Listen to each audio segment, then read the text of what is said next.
কয়েকদিন ধরে ফেসবুকে ঢুকলেই এই ঘটনাটা সামনে পড়ে। আসলে সময়ের অভাবে এই ঘটনাটা নিয়ে কিছু কইতে পারি নাই। আজকে কিছু কথা কয়ে যাই। এই ঘটনাটা দেখে যতটুক কষ্ট না পাইছি, যতটুক খারাপ না লাগছে, তার থেকে বেশি অবাক হয়েছি। নিজের স্বামী নিজের আপন ভাগ্নের লগে পরকিয়া করছে, তারপরেও এত কিছু হওয়ার পরেও নিজের স্বামীরে গ্রামবাসীর হাত থেকে বাঁচাইছে, আর যত রকমের সমস্যা সব সমস্যার থেকে তারে রক্ষা করছে।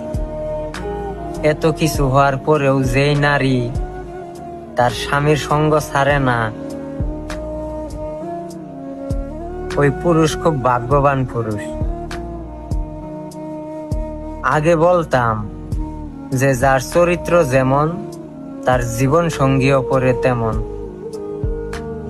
কিন্তু এই ঘটনাটা দেখার পর আসলে আমি ভুল ছিলাম। সবই হচ্ছে নিয়তি।